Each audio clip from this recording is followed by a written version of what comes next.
For decades, mainstream Christianity dismissed our theology as heresy, but recently they started copying our homework. Top Christian scholars are publishing books that look suspiciously Mormon. Is mainstream Christianity accidentally becoming Mormon? Let's take a look at the evidence.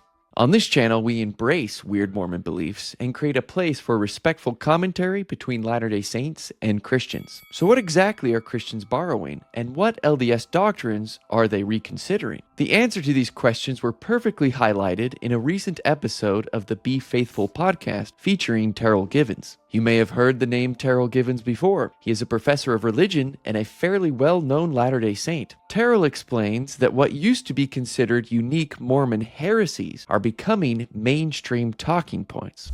It's also the case that the Christians across the denominational spectrum are converging in growing numbers on what used to be considered uniquely Mormon heresies.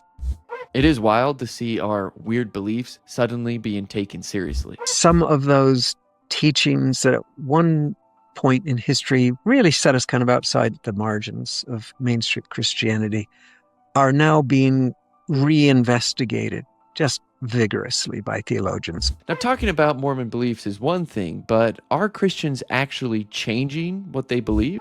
David Bentley Hart has talked about pre-existence. You have representatives of almost every church on the planet who are now saying, no, God has to have a more generous, capacious plan for those who die without hearing the gospel. We don't have really good reason to believe that God has foreordained vast multitudes to hell. There have to be better ways of enlarging and universalizing Christ and his message. Does this mean we're finally getting an invite to the cool Christian lunch table?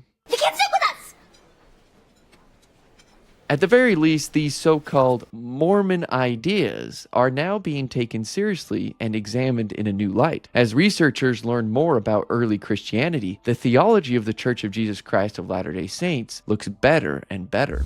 Wild Mormon idea seems a serious contender for attention. But who cares if a small group of people are debating unique LDS doctrines? Well, the people debating these doctrines are believers and influential ones at that. The ideas they are discussing have real consequences for traditional mainstream Christian thought.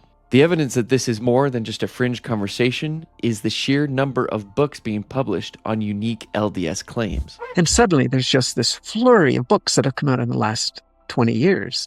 The Embodied God, Heavenly Flesh, Does God Have a Body? You can even find books with the title, God Had a Wife, or another one, Did God Have a Wife? And there's a recognition that in the ancient Middle East, that the feminine divine was an important part of worship.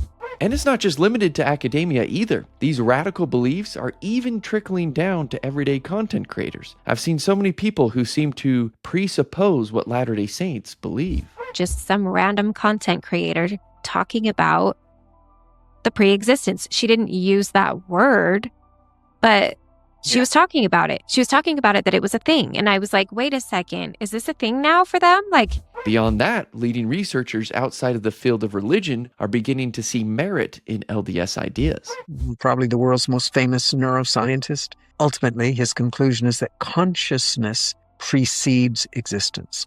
There was consciousness before there was matter. Matter arises out of consciousness, not the other way around.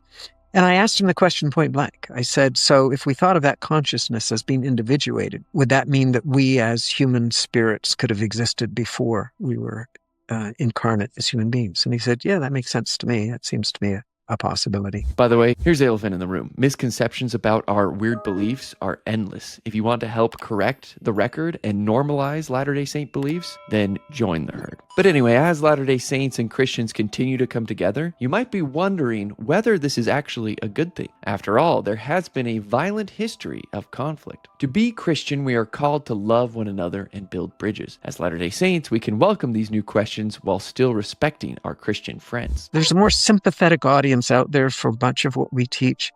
If we would be speaking to them as fellow Christians instead of restorationists who have the truth and are trying to inform a blighted people. Of course, even if we are kind, some will still argue that we are not Christians at all. But that position is becoming harder to defend when you look closely at the beliefs of the original Christians. It's getting harder and harder to insist that Latter-day Saintism operates outside of historic Christianity. For a long time, Latter-day Saints have felt like the theological outcasts. But as history is uncovered, it turns out we weren't inventing new doctrines. We were just remembering old ones. Christians and Latter-day Saints might be converging on theology, but we also share similar struggles with culture, specifically the toxic elements of purity culture. Those toxic elements might actually stand in direct opposition to the gospel of Jesus Christ. Check out the next video where we examine the controversial concept of virginity in modern purity talk. I'll see you over there.